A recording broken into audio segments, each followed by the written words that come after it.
마태복음 5장 1절에서 12절까지의 말씀 제가 봉독해 드리겠습니다.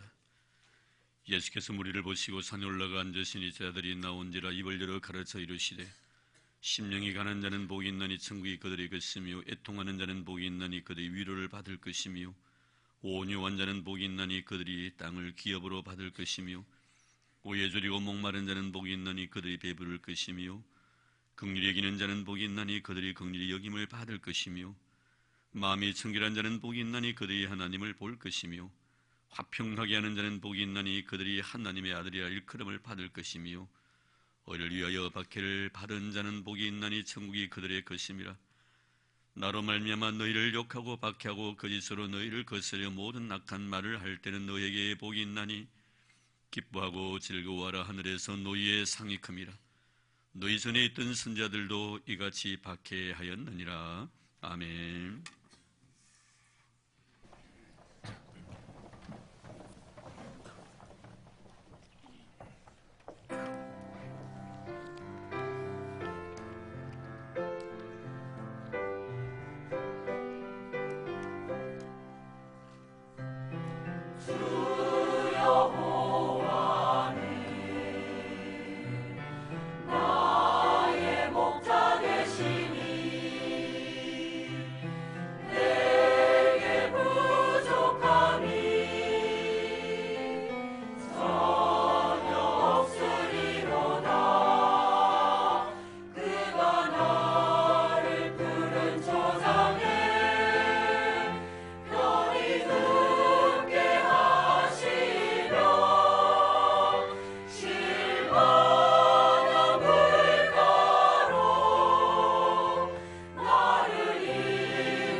영광의 박수 올리겠습니다. 오늘도 주의 이름으로 여러분들을 축복합니다. 지난 시간에 이어서 오늘 두 번째 시간으로 그리스도인의 성품에 대해서 계속해서 말씀을 드리려고 합니다. 잠깐 지난 시간에 말씀을 드린 두 가지, 심령이 가난한 자와 애통한 자에 대한 말씀을 잠깐 드리고, 또 그리고 서론적으로 하나님께서 이 팔복의 말씀을 주셨을 때 이 팔복의 의미가 무엇인가 하는 것을 다시 한번 좀 정리하고 오늘 말씀을 드리려고 합니다. 지난 시간에 말씀을 들었듯이 이 팔복은 한 인격자가 동시에 가져야 될 8가지의 성품이다. 온유한 자가 따로 있고 애통하는 자가 따로 있고 심령이 가난한 자가 따로 있는 것이 아니라 성도라면 이런 여러 가지 8가지의 성품을 동시에 다 우리가 소유해야 된다라는 그런 말씀을 드린 적이 있습니다. 그리고 두 번째로는 이것은 어떤 세상적인 인간이 가지고 있는 어떤 도덕성을 말하는 것이 아니라 영적인 성품을 의미한다라고 말씀을 드렸습니다. 그리고 세 번째로는 이 복이라는 것은 내가 생각하는 주관적인 복이 아니라 주님께서 생각하시는 절대적인 복이다.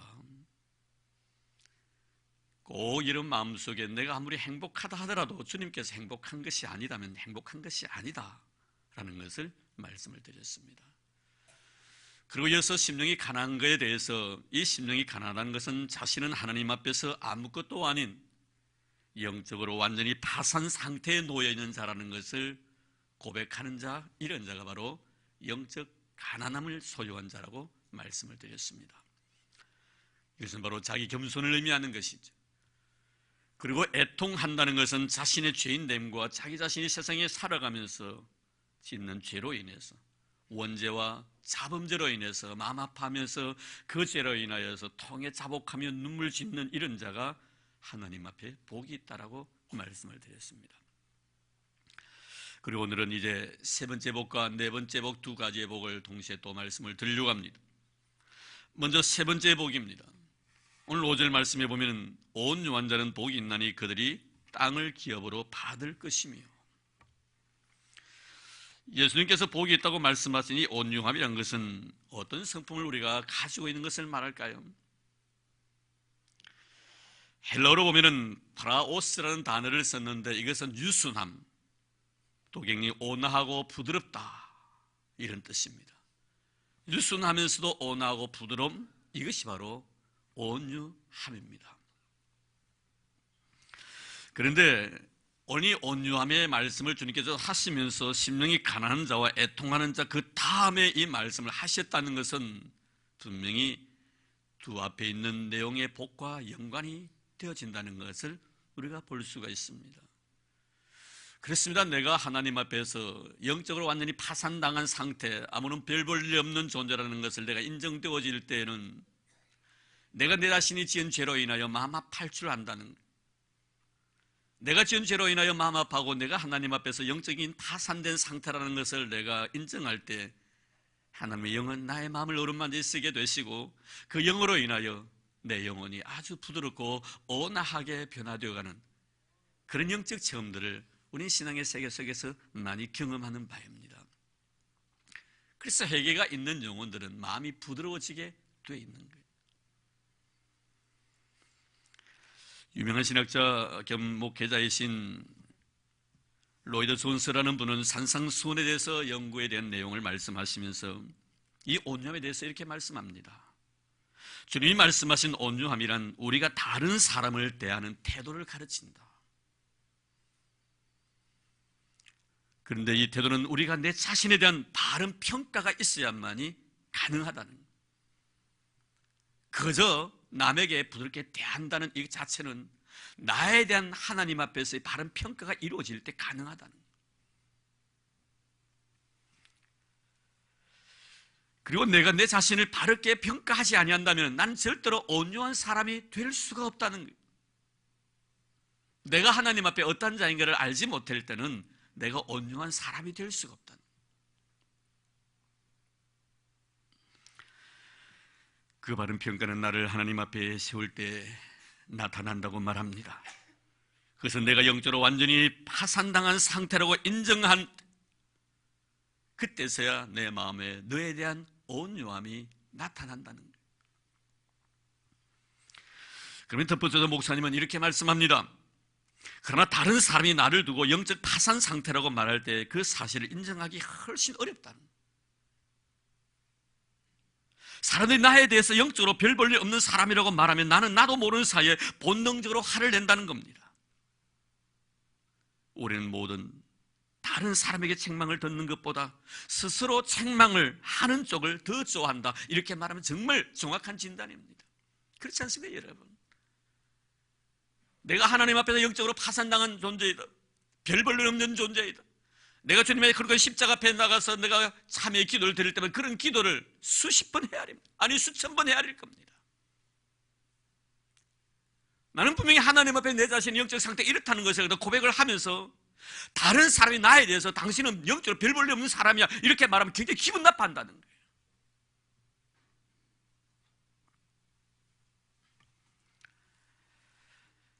그러니까 다른 사람의 나에 대한 영적 평가에 대해서는 내가 받아들이지 못한다는 겁니다. 그런 온유함이라는 것은 내가 하나님 앞에서 고백했던 그 사실을 내가 하나님 앞에 별 볼 일 없는 사람이고 영적으로 완전히 파산당한 상태, 죄인 중에 괴수라는 이 사실 자체를 상대방의 나에게 말을 할 때 당신 영적으로 너무 나약한 존재야, 별 볼 일 없는 사람이야, 당신 신앙이 그래서 되겠어? 라고 말을 할 때 그것을 받아들이는 거예요. 내가 하나님 앞에 내 자신을 고백했던 그 고백의 사실을 상대방이 나에게 이야기할 때 그 이야기를 내가 아무 거부감 없이 받아들이는 상태, 이 상태가 온유함이라는 거예요.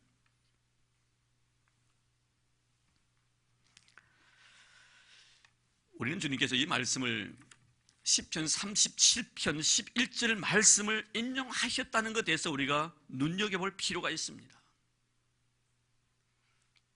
주님 말씀을 하실 때 시편 37편 11절 말씀을 인용하셨는데 그 말씀은 이렇습니다.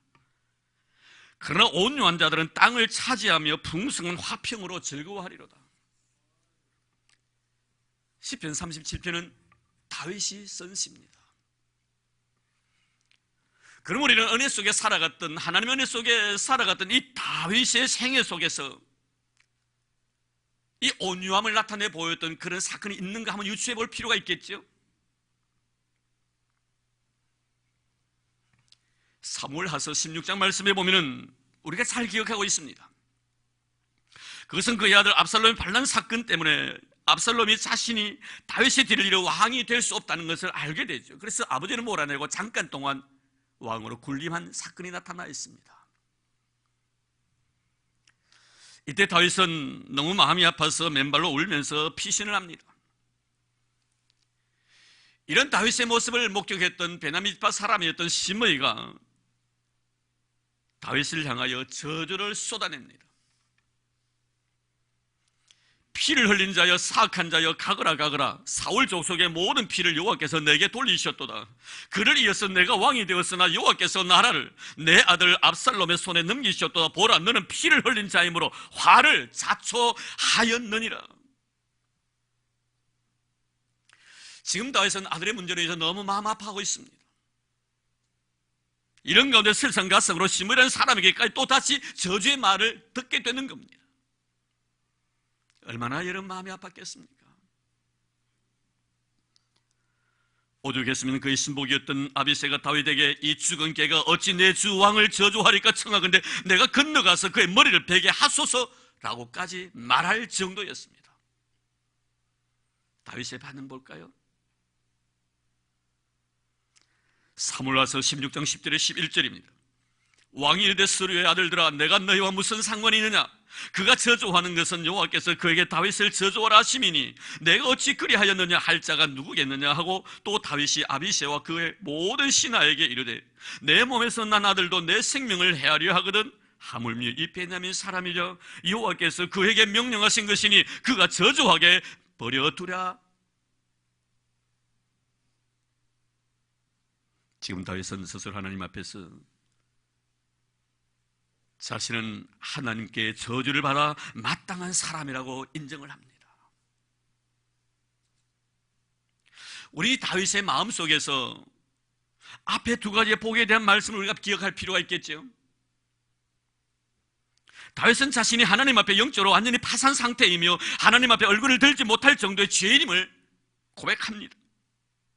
그런데 그의 고백의 사실, 하나님 앞에 자기 자신의 죄인됨과 영적 파산된 이 상태를 시므이의 입을 통해서 듣게 됩니다. 하나님 앞에 자기 자신이 고백했던 그 내용 그대로입니다. 그런데 그것을 다윗은 아무 저항하지 않고 그대로 받아들인다. 내가 하나님 앞에서 고백했던 그 사실을 하나님께서 그 사람 입술을 통해 나에게 주시는 말씀이니 그 말씀을 내가 그대로 받아들이겠다. 우린 다윗의 모습 속에서 주님이 말씀하신 온유함의 의미를 발견합니다. 사는 성도 여러분, 정말 우리에게 이러한 영성이 있는가? 내 자신에게 한번 자문자답해 볼 필요가 있을 것입니다. 내가 하나님 앞에서 영적으로 아무것도 아니며 죄 많은 죄인이라고 고백했던 그 사실을 너를 통하여 나에게 말했을 때 그 사실을 그대로 인정할 수 있는 영성을 나는 가지고 있는가? 내가 하나님 앞에 정말 추잡한 존재이고 나약한 존재이며 별 볼 없는 존재라고 고백했는데 어느 누구 입술을 통해 그 말을 들었을 때 나는 기분 나쁘지 않는가?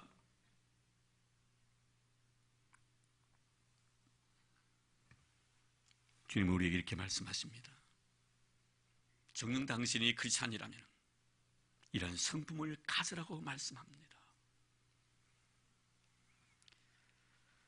그래서 로이드 존스 목사님은 온유함에 대해서 이렇게 정의를 내립니다. 또다시 온유함은 다른 사람에 대하는 태도와 행동으로 표현되지만 나와 너의 관계 속에서 이 온유함이 표현되어지지만 타인을 대하는 태도는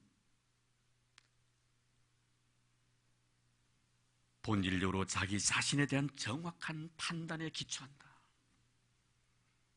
내가 내 자신을 하나님 앞에 정확히 알아야만 해.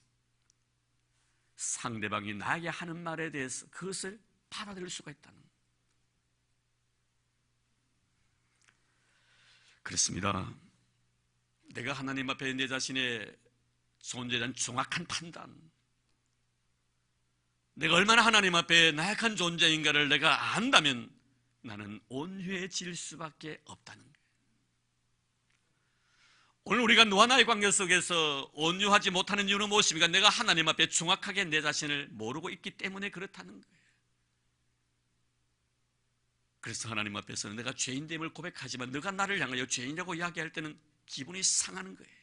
듣기 싫어한다.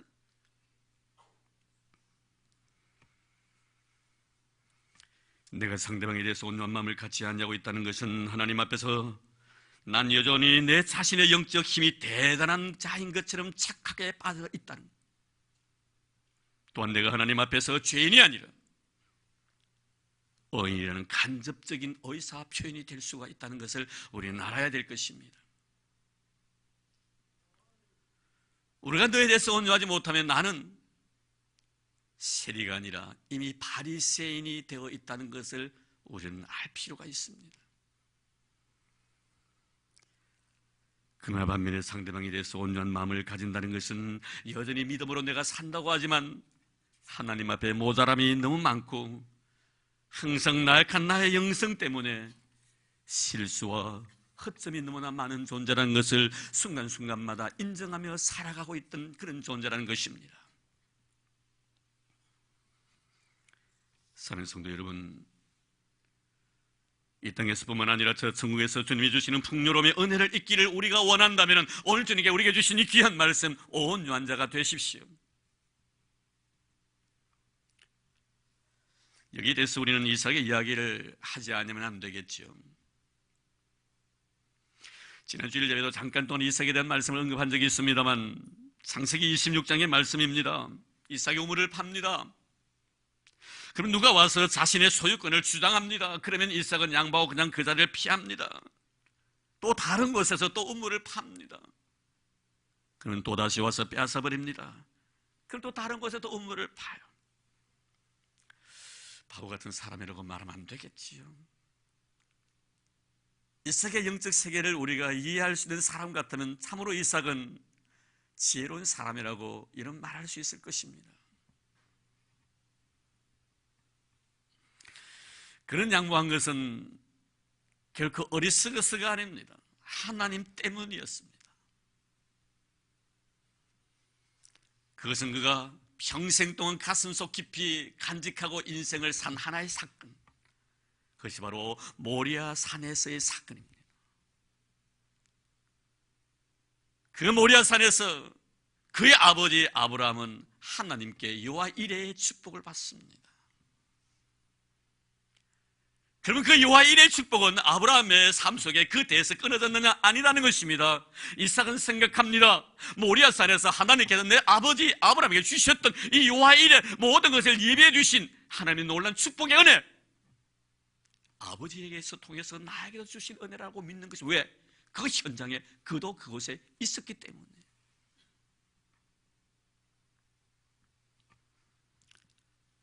그는 평생을 살아가면서 아버지가 축복받은 그 축복의 현장에 자기 자신이 제물이어서 하나님 앞에 드려짐으로 아버지가 복을 받은 이 놀라운 사건을 가슴에 안고 평생을 살기 때문에 그는 여전히 마음속에 하나님이 존재하고 있었다는.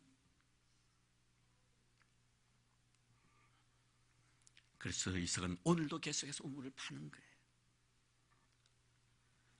마중 우물을 팠을 때는 아무도 자신의 것이라고 권리를 행사하지 않았습니다. 이때 이삭이 마지막 우물을 파고 난 뒤에 그 우물을 르호봇이라고 이름을 짓습니다. 이게 중요한 거예요. 르호봇의 뜻이 뭡니까? 창세기 잘 보면 이런 기록이 되어 있습니다. 장소가 넓어졌다는 의미입니다. 이 르호봇이라 이름 짓고 난 뒤에 이 이삭은 창세기 26장 22절에 이렇게 말합니다. 이제는 여호와께서 우리를 위하여 넓게 하셨으니, 이제는 여호와께서 우리를 위하여 넓게 하셨으니 이 땅에서 우리가 번성하리로다. 여호와 하나님께서 우리를 넓게 해주셨기 때문에 우리가 이 땅에서 번성하리로다고 말합니다. 많은 것을 얻기 위해서 노력한 것 아닙니다. 우물을 자기의 소유로 만들기 위해서 애쓴 것도 없습니다. 땅에서 100배의 축복을 받았다고 성경은 말씀하고 그가 거부가 되었다고 말하지만 그가 거부가 되기 위해서 노력한 적도 없습니다. 단지 그는 마음이 온유했을 뿐입니다. 하나님 앞에서 마음이 온유하니까 하나님께 그를 거부가 되게 만드셨고, 오늘 말씀처럼 우리를 위하여 하나님께서 넓게 해주셨다. 윌리엄 바클레이는 이 말씀을 이렇게 주석을 합니다. 자신의 무지와 연약함과 궁핍함을 아는 겸손을 가진 자는 복이 있나니 이 사람은 사람들 중에 왕이로다. 주님 말씀하십니다. 온유한 자는 복이 있나니 그들이 땅을 기업으로 얻을 것입니다. 온유한 자가 되십시오. 하나님께서 여러분의 마음 중심을 보시고 주시고자 원하시는 대로 이삭처럼 땅에서 100배의 복을 받고 거부가 되는 축복을 주실 줄로 믿습니다. 물론 땅의 육신적인 거부뿐만 아니라 영적인 거부가 되기 위해서 오늘 주신 귀한 말씀 잊지 마시길 바랍니다. 우리는 우리의 마음이 온유해야 합니다. 그럴 때 하나님께서 우리에게 기업을 주실 줄로 믿습니다. 네 번째 복입니다. 6절입니다. 의에 줄이고 목마른 자는 복이 있나니 그들이 배부를 것이며. 이 말씀은 굉장히 강한 열망을 나타내는 그런 말씀이지요. 어떤 것을 정열적으로 추구하고 있는 그런 모습을 느끼게 합니다. 여기서는 부드러움보다는 강인한 인상을 우리에게 남깁니다. 어떤 것을 이루기 위한 야망이 이 속에 담겨져 있음을 느낄 수가 있는 그런 말씀입니다. 굉장히 강렬합니다. 강인하기도 합니다. 우리가 성경에 보면요, 큰 야망을 가진 사람들이 참 많습니다. 멀리는 루시퍼와 같은 천사장입니다. 잘못된 야망입니다. 결국 잘못된 야망으로 인해서 악의 화신인 사단으로 전락해버립니다. 신약에서는 예수님의 제자였던 가룟유다 같은 사람입니다. 그 역시 잘못된 야망을 가지고 있음으로 인해서 주님께로부터 차라리 네가 이 세상에 태어나지 않으면 더 좋은 사람이라는 이런 평가를 받게 되기도 합니다. 그러나 오늘 본 말씀에 나타난 이 강렬한 열망이라는 건 잘못된 야망이 아니라 하나님이 원하시는 거룩한 욕구라는 것을 우리에게 말씀해 주고 있습니다. 더러운 욕구가 아닙니다. 수잡한 욕구가 아닙니다. 거룩한 욕망이며 거룩한 욕구가 바로 오늘 어에 줄이고 목마름야에 대한 말씀입니다. 우리 인생에 있어서 생존을 위해서 없어서는 안 될 것 가운데 하나가 바로 먹는 것과 마시는 것 아닙니까? 주님은 지금 우리에게 요구하십니다. 우리의 생존을 위해서 빵과 물이 필요하듯이 하나님의 자녀로서의 가져야 할 분명한 성품이 있다면 그것은 어를 위해서라면 물불을 가리지 아니하고 마치 생존을 위해 빵과 물을 원하듯이 어를 위해서 간절히 갈망하는 영적 상태가 되어야 된다.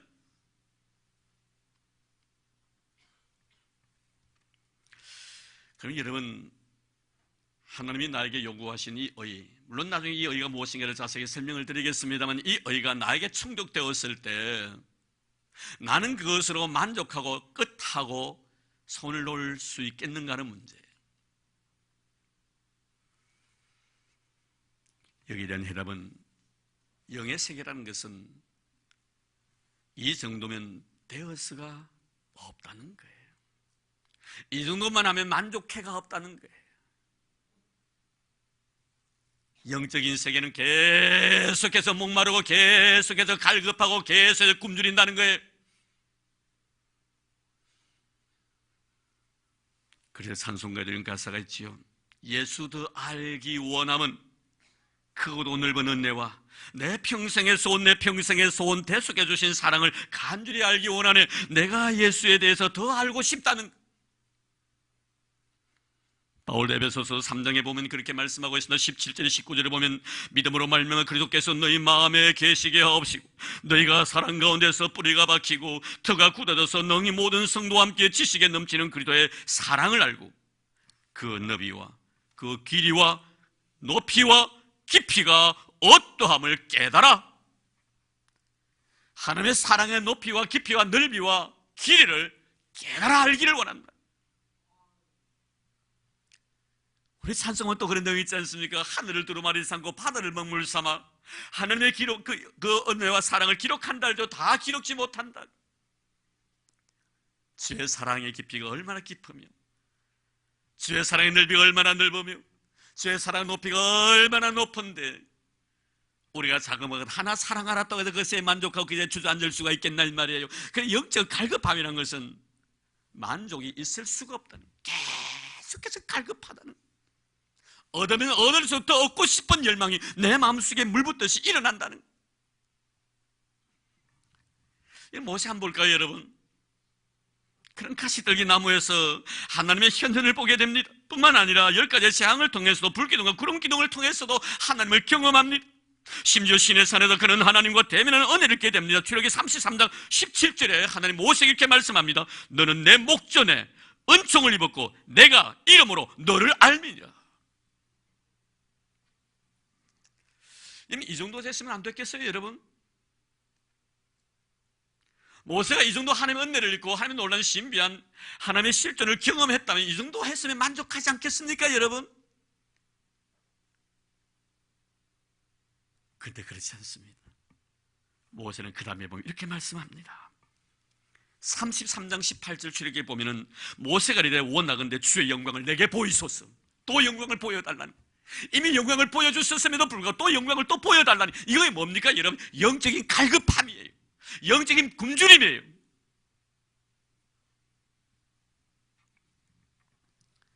영적인 일에 있어서는 항상 우리가 목말라야 하고 영적인 일에 있어서는 늘 배고파하는 그런 영적 굶주림을 느끼며 살아가는 자가 되어야 된다.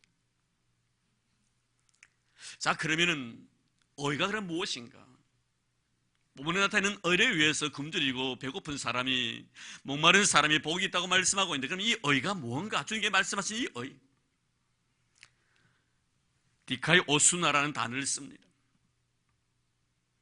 디카이 오수나, 이 단어의 내용은 하나님과의 바른 관계를 이야기할 때 쓰는 내용의 말씀입니다. 하나님과의 바른 관계.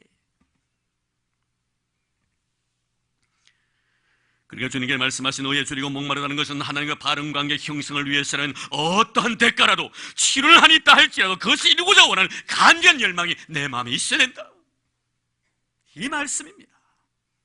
하나님과 아름다운 관계를 위해서라면 내 인생의 삶 속에 내가 가지고 있는 어떤 그 희생된다 하더라도 그 대가를 치르는 한이 있다 할지라도 관계를 위해서 간절함이 있어야 된다. 우리 성경 말씀에 보면은 하나님과 아름다운 관계 형성을 위해서 목말했던 많은 믿음의 위인들이 있습니다. 성경에 제일 먼저 나타난 사람이 누굽니까? 에녹이라는 사람입니다. 이 에녹은 창세기에 보면 하나님과 동행하더니 하나님이 그를 데려갔으므로 세상에 있지 아니하였더라. 하나님과 동행했다는 것입니다. 이 동행이란 건 뭡니까? 밀착된 상태 아닙니까, 여러분? 밀착해서 모든 것을 살펴보는 것. 이것은 뭘 말하는 것입니까? 하나님과 이 에녹과의 관계 속에 사이 속에서 어느 이물질도 끼지 않게 하기 위하여 얼마나 몸부림쳤던가 영적 갈급함이 거기에 있었던가 하는 것을 보여주는 대목입니다. 하나님과 영적 관계 형성을 위한 목마름이 에녹의 삶을 통하여 나타납니다. 그 위에 또 볼까요? 노아의 삶도 마찬가지입니다. 창세기 6장 6절에 보면 노아는 어인이요 당대에 완전한 자라 그는 하나님과 동행하였으며. 창세기 22장의 아브라함의 의를 보십시오. 하나님 관계 단절을 두려운 나머지 그의 아들 이삭을 모리아 산에 바칠 때 아내와도 의존하지 아니하고 이른 새벽에 이삭을 데리고 모리아 산으로 갑니다. 하나님께서 이삭을 바치라는 것은 그와의 관계를 더 돈독하게 만들기 위한 하나의 과정입니다. 혹시나 하나님의 거룩한 명령 앞에서 하나님의 관계가 서운해질까 봐 너무나 두려워한 나머지 이른 새벽에 아내와도 상의하지 않고 이삭을 데리고 모리아산으로 갑니다. 모리아산에 도착했을 때 그 정상에서 제물로 바치는 그 순간 속에 데려갔던 종까지 자기와 분리를 시켜버립니다. 왜 그랬을까요, 여러분? 지금 아브라함의 마음속에 하나님과의 관계 형성이 지금 아름답게 이루어져 왔는데요, 혹시나 이 이삭 때문에 관계가 멀어질까 봐 두려워하고 있는 거예요. 그래서 종을 데려가지 않는 거예요. 뭐 여러분 생각해 보세요. 사람을 제물로 바치러 칼을 뽑았을 때 그 장면을 바라보고 가만히 있을 사람이 누가 있겠나 이 말이에요. 그러니까 그때 종이 만약에 곁에 있었다면 틀림없이 아브라함의 손을 잡았을 것입니다.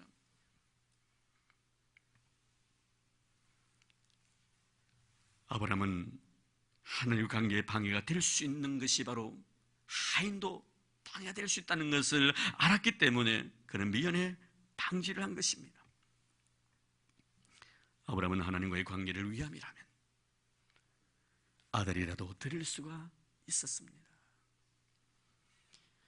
위에서 말씀드린 분들은 사실 이미 그들은 계속해서 하나님과 좋은 관계를 가지고 있으며 그 관계를 계속 유지한 케이스이지만 하나님과의 관계가 단절될 수밖에 없었던 그 순간에 한 가닥의 줄을 놓치지 않고 끝까지 한 가닥이라도 잡고 싶어서 머무르셨던 사람들도 성경에 기록되어 있습니다.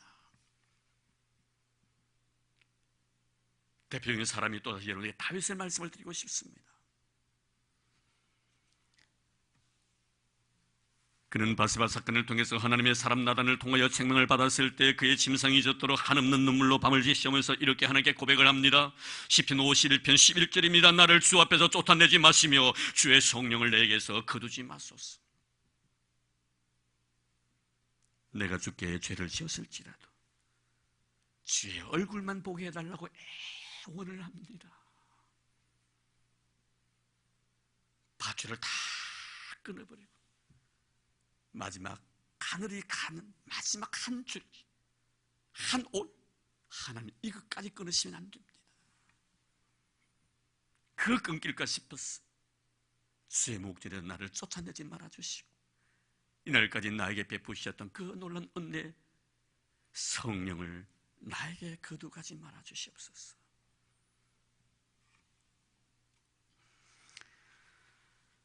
왜 다윗은 이런 마음의 고백을 합니까? 그것은 다 하나님과의 관계 단절을 그 자신이 두려웠기 때문입니다. 이것을 한편으로 생각하면 그들은 정말 어에 굶주리고 목말라 하고 있었다는 사실을 우리는 다윗의 생애를 통하여 경험하게 됩니다. 어떻습니까, 여러분? 우리는 살아가면서 하나님과 나의 관계에 대해서 관심을 가지고 있습니까? 별 문제시 하지 않고 인생을 살아가고 있지는 않습니까? 지금 하나님과 우리 사이의 관계가 연결되어 있는지 아니면 그 연결고리가 끊어져 있는지 한번 체크해 보셨습니까? 성경에서는 하나님과의 관계가 단절된 자를 버려진 자라고 정의를 내립니다. 하나님께로부터 버림을 당한 자라고. 이런 자는 죄를 져도 저 죄에 대해서 아파하는 마음이 없습니다. 심지어 그렇게 하면 안 되는 줄 알면서도 그것을 거부할 수 있는 힘이 그게 없다는 거예요. 하나님과 연결고리가 끊어져 있기 때문에. 그래서 주님이 뭐라고 말씀하십니까? 요한복음 15장에 보면 나를 떠나서는 너희가 아무것도 할 수 없느니라. 안 되는 줄 알면서 안 할 수 있는 힘이 나에게 없다는, 안 되는 줄 알면서 안 할 수 있는 힘은 하나님으로부터 내가 공급을 받는 거예요. 근데 그 줄이 끊어진 거예요. 대표적인 사람이 누군 줄 아십니까, 여러분? 사울입니다. 그는 다윗을 괴롭힌 사실이 잘못되었다고 인정을 합니다. 엔게디의 사건을 우리는 잘 기억하고 있습니다. 그가 잠든 사이에 다윗이 정금을 삼기 위해서 칼을 가지고 그 옷자락을 뺍니다. 그리고 그 옷자락을 나중에 보여줍니다. 보여줬을 때 사울이 이렇게 다윗 앞에서 고백을 합니다. 나는 너를 학대하되 너는 나를 선대하니 너는 나보다 어이롭도다며 눈물을 펑 쏟습니다. 그런데 그 다음 보면요, 3,000명의 군사를 풀어가지고 또 다윗을 죽이기 위해서 따라갑니다. 바로 이거예요. 이 일을 하면 안 된다라고 내가 알고 있으면서도 그것을 하지 못할 힘이 나에게 없는 거예요. 스스로 죄를 짓도록 허용해버리는 거예요. 하나님과의 관계가 단절되어 있기 때문에 그렇다는 거예요. 사랑하는 성도 여러분, 얼마나 벌어진 자의 운명이 비참한가 하는 것을 우리는 잘 알고 있습니다. 하나님과 관계 영성을 위함이라면 어떤 것이라도 우리는 투자해야 할 것입니다. 버리라면 버려야 하고 내 머릿속에 있는 교만의 가시를 잘라라면 말씀의 금을 가지고 잘라야 할 것이며, 내 마음속에 깊이 뿌리박고 있는 욕망의 바위덩어리들, 이 바위덩어리를 주님께 깨트리라고 한다면 말씀의 방망이로 깨트려야 합니다. 바울은 자신의 모든 것을 다 빗물로 여깁니다. 내가 이 세상에 자랑하고 있던 세상의 것 모든 것들이 하나님과의 관계 형성에 있어서 아무런 도움이 될 수 없다는 것을 알았기 때문에 자기가 가지고 있는 모든 것들을 다 빗물로 여기고, 심지어 자기 자신의 의나 공로 자체도 예수의 십자가 앞에 철저하게 못 박아 버린다고 그는 고백하고 있습니다.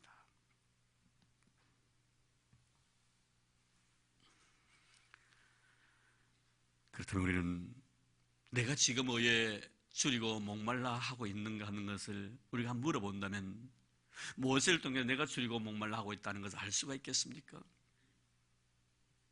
멀리서 찾지 마시기 바랍니다. 오늘 이 시간 하나님의 귀한 말씀을 듣고 이 말씀이 나에게 주시는 말씀으로 받아들이고 우리가 그 말씀이 은혜가 된다면 나는 분명히 의에 대해서 목말라 하고 있는 증거인 것입니다.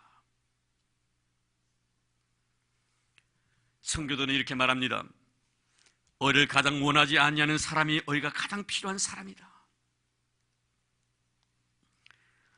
바리새인과 세리의 기도에 대해서 주님의 말씀을 드렸습니다만, 어쩌면 바리새인은 하나님 앞에 기도하면서 하나님의 의가 필요한 자는 세리라고 이야기를 했을 것입니다.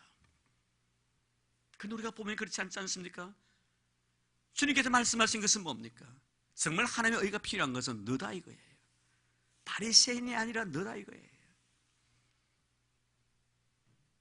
네가, 너에게 하나님의 의가 필요하다. 정말 네가 하나님과 아름다운 관계를 위해서 너에게 필요한 것이 세리에게 필요한 것이 아니다. 지금 바리새인은 세리가 하나님의 의가 필요하지 자기 자신은 필요치 않다라고 말을 합니다. 우리는 사도 바울의 고백 속에서 오라 나는 공간자로다 이 사망의 몸에서 누가 나를 건져내주라 아무런 의가 없는 것 같죠 여러분? 그러나 그 영의 세계 속에 우리 깊이 들어가 본다면 정말 이 사도 바울이 하나님의 거룩한 의로 가득 차있는 사람임을 알 수가 있습니다. 하나님의 의로 인하여 뒤범벅이 되어 있었던 이 사도 바울의 그에는 어찌 보면 하나님의 의가 필요 없는 것 같은데 그는 여전히 하나님의 의를 갈망하고 있다는 것. 저는 우리 성도들이 그런 사람이 되기를 주의 이름으로 축복합니다. 하나님의 거룩한 의로 인하여 뒤범벅이 되어 있지만 여전히 내 마음속에 그 의를 갈망하는 그런 간절한 열망들이 우리의 마음속에 식어지지 않는.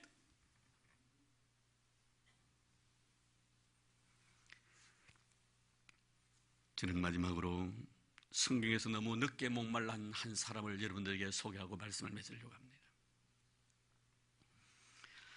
그가 바로 예수님께 말씀하신 거지 나서를 밖에 세워두고 호화로운 주택에서 호의호식하면서 먹기 위해 살다간 부자입니다. 살기 위해서 먹은 자가 아니라 먹기 위해서 살다간 부자. 그는 지옥에서 거지의 품을 거지를 품에 안고 있던 아브라함에게 이렇게 요구합니다. 나를 긍휼히 여기사 나서를 보내어 그 손가락 끝에 물을 찍어 내 혀를 서늘하게 하소서. 내가 이 불꽃 가운데서 괴로워하나이다. 그 손가락 끝에 물을 찍어 내 혀를 서늘하게 하소서. 내가 너무 목마릅니다. 그의 목마름은 너무 늦었습니다. 그래서 해결할 방법이 없는 거예요. 아브라함이 그에게 이렇게 대답합니다. 너희와 우리 사이에 큰 구렁텅이가 놓여있어. 여기서 너에게 건너가고자 하되 갈 수 없고 거기에서 우리에게 건너올 수도 없게 하였느니라. 너무 늦었다는 거예요. 우리는 지금 목말라야 해요. 우리는 지금 배고파야 합니다. 늦으면 안 됩니다. 내가 날마다 하나님 앞에서 죄인됨을 고백했듯이 그 죄인됨의 고백이 너를 통하여 나에게 들려질 때 그것이 올바른 진단이었다라고 그 말을 내가 받아들일 수 있는 그런 영성, 그것이 바로 온유함입니다. 이런 온유함을 위해서라면, 이런 영성을 위해서라면 어떤 것도 투자하십시오. 여러분의 목마름과 여러분의 배고픔이 너무 늦지 않기를 바랍니다. 목말라야 될 시간, 배고파야 할 시간은 바로 지금입니다. 기도하겠습니다. 하나님 아버지, 감사합니다.